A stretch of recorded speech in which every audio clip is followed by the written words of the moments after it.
A day in a life. Day 1. Joe! I jumped back startled. I turned my head slowly and then my body. I looked up at my mother. She had a scowl on her face. She tapped me on the head twice. You know what you were doing. She folded her arms across her chest. I looked down and clasped my hands in front of me. Yes, Mother. How many times have I told you? More than enough. She slightly smacked my head. Go on now, play with the others. I looked up and rubbed my head. I let out a fake sniffle. Mother's eyebrows glared and I scampered off, shouting, Yes, Mom! I know it's wrong, but bugs always creep me out. Something about them appearing out of nowhere. I walked over to the shed. Hi, I'm Joe, I said to the girl standing with her head down. Her hair covered her face. She seemed uneasy and I was curious. What's your name? I asked. She lifted her head. One of her eyes was missing. I tried not to flinch, but I couldn't stop myself. She bolted around the shed. I scolded myself. I know I shouldn't feel that way. It was like the bugs. It was just creepy. I shook my head and began to walk towards the path out of the orchard into the forest. I began to whistle as I added a skip to my step. I wasn't very good. Mother always says practice makes perfect, so I kept at it. Day 2. Chitchy, chitchy. I felt a flick on my forehead. Oof, I said as I was coming out of my daydream. What could be more important than today, specifically now? She flicked me again. The sound of hooves treading through the grass made us look upwards. Humph, I snorted as I sat up from my chair and strolled into the courtyard. I rubbed my eyes as I looked towards the charging horses. I quickly began to feel nervous. Why is Nadine leading the charge? I raised my hand and lifted it over my head. All of the riders did the same. 4 horses with men on them, 4 horses without. The haul must have been good. Nadine pulled in and reined his horse. I looked up as I crossed my arms over my chest. A large grin crossed my lips. Well, isn't this a fine day? Nadine's face lit up. Oh, you don't know the half of it, Father. Well, by the looks of it, better than your first 2. Nadine lowered his head and coughed into his shoulder. I looked past the horses to the men on foot approaching the camp. I put my mouth towards Nadine's ear. Did they choose to walk, or did you guys draw straws? Nadine put his hand on his head. No, Father, there's only one way to do this. We rotate. I laughed. What kind of idea is that? I laughed. They agreed? I raised my eyebrow. I looked back at Nadine and gave him a big hug, putting my arm around him. Let's see what you got today, he sighed. It's not so much about what we got as what we found. My eyebrow perked. Oh, I said as I rolled my eyes back and looked towards the sky.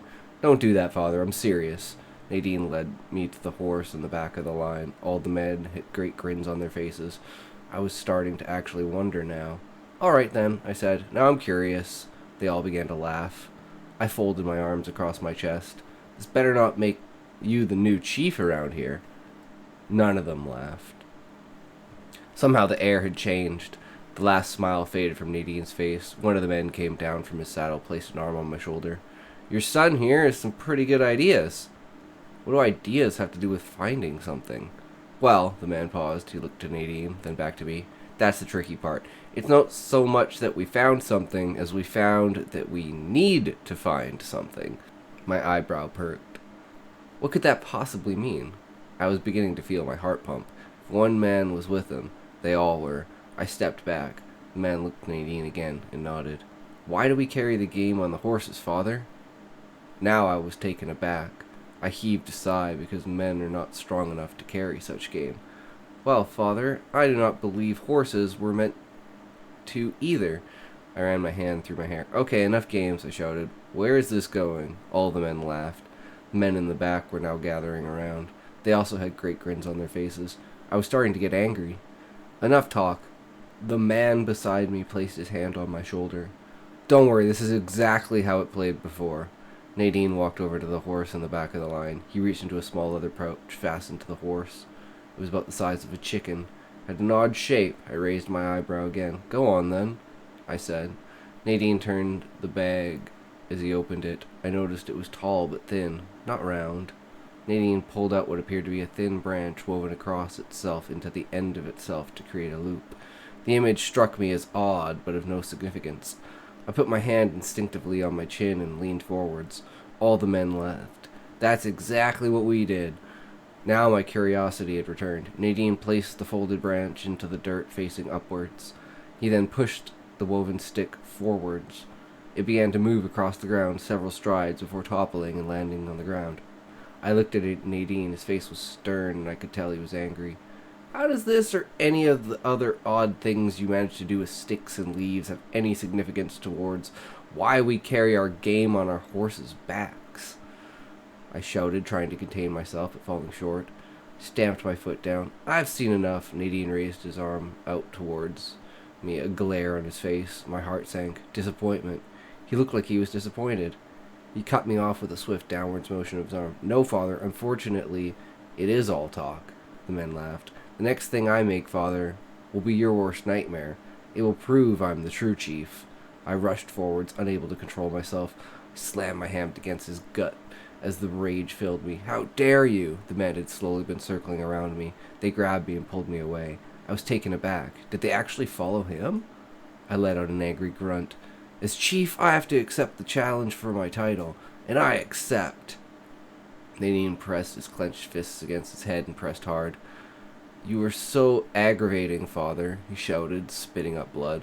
I have no need for your line of thought in my new village. By tomorrow, the people will follow me. These men, he waved his hand, will make sure you do not threaten that. My blood was boiling. My own son, stealing my title and my people. I felt no grief, just anger. I stomped away in rage, kicking anything in my way. Day 3.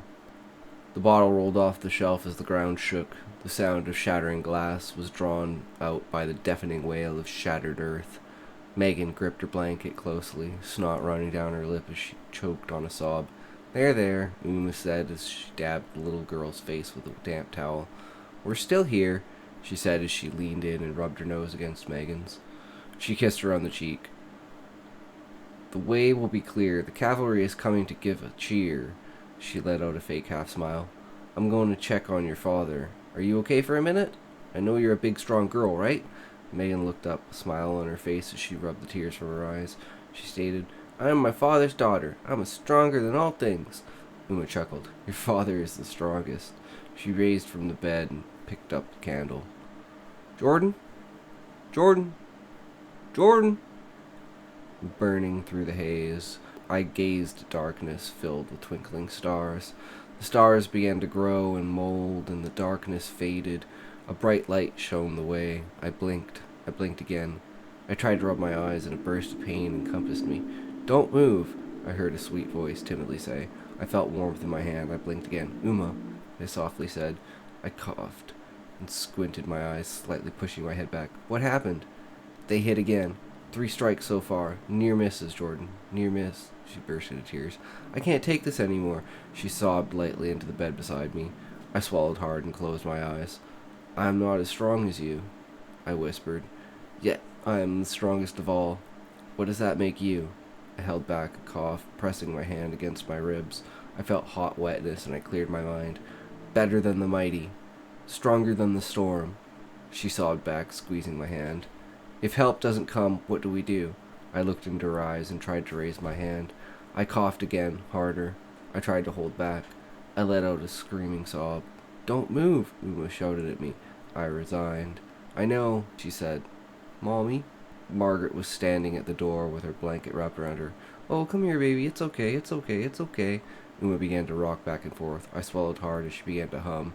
There was a loud pounding on the door, and it burst open. Day 4. Josh's heart was beating faster than he could take. It was a small step. He knew it was one he had to take. He took a deep breath and rose from his seat.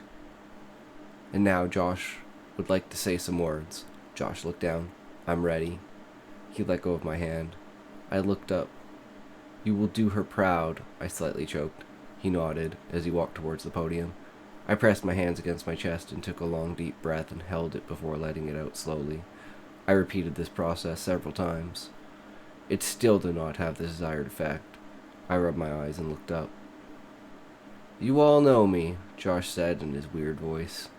I am that apple that someone kicked towards another tree. It has been a long-standing joke, he continued in his normal voice. I am so proud to have been her apple.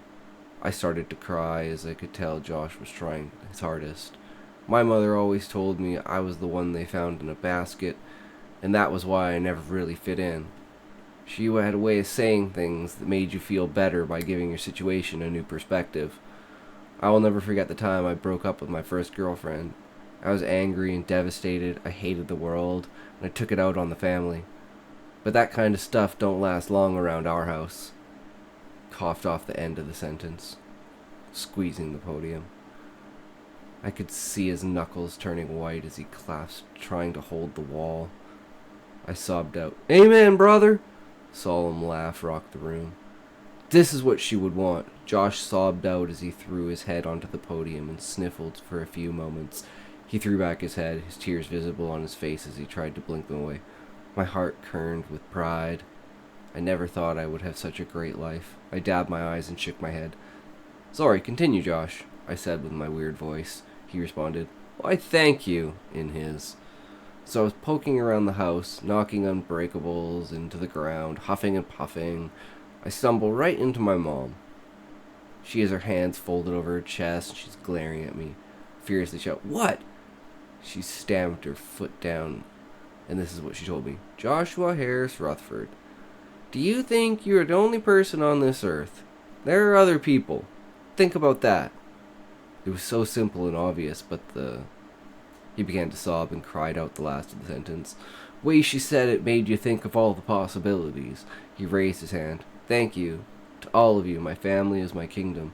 Josh came running to me and we embraced each other, crying into each other's shoulders. I could feel his heart beating. Day 5.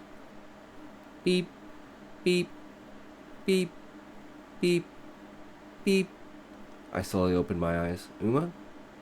Uma? I began to shake. I felt a warm hand in mine and I looked over. I stared in shock at a woman holding my hand. She was red-faced and tears running down her cheek. She looked like my grandmother before the war. I looked around, startled. "What is this place?" I asked. As I looked back to the woman, she had a strange look of concern on her face. "Caleb? Are you okay? Caleb? Caleb? Why does—" I shook my head. My hip hurt, so I tried to adjust myself. My elbows gave out on me before I could even heave myself. The woman raised, startled from her chair, and leaned over me. "Don't do that, silly. You're in no condition to move yourself." "You are so—" she began to sob. "Stubborn." I felt the back of my seat raising, and it startled me. I shook my head again. I looked up at Grace. "Hey there, Candy Cane." Her eyes lit up. "Oh, God," she explained as she lightly hugged me. She cut herself off. "How are you today?" "Good," I responded, trying to get a hold of my thought. There were just too many. "Grace, my head is out of whack." She dabbed my face with a wet towel. "Don't worry, Caleb. You're here now. That's all that matters. I'm going to grab a nurse. You drink this water." She handed me a bathroom cup of water. Good old hospitals, I thought to myself. I sat back in my chair and sighed. I wonder what day it is. These days, they're all the same. I drank the water and placed the cup on the bed table. I closed my eyes. Names and faces were flowing through my mind. Places and ages were mixing and molding. Chichi, Christopher, Kenneth, Darian, Fritz. Who are these people, I thought to myself, trying to clear my mind. "Caleb?" I felt a hand shaking me. I opened my eyes. "Yes?" I opened my eyes to see Grace and a nurse standing over me.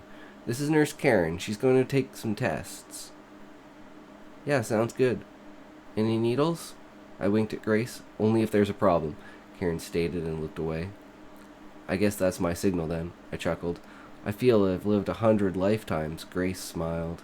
"I know it's your 100th in 2 weeks, so you're not quite there yet. You hold on, you hear me?" I chuckled and swallowed, throwing my head into the pillow. "That's not—" My head began to overflow. More images and names. I was a little boy on an orchard named Joe. I was a beggar named Chum in England. I was saved by a man named Whittaker. I was the son of a nobleman who was hung for murder. I was a Nazi soldier named Fritz Briegheim in World War II. I remember my brothers being gunned down by the Americans. My best friend saved my life by taking a grenade for me. I carried him 2 kilometers before he died in my arms. I was an astronomer who fell in love with a man. Grace stared, blinking, her hands shaking. "I lived a day. I lived them all." I gasped as a cloud of darkness began to enclose the images in my mind. I let out a breath. Beep.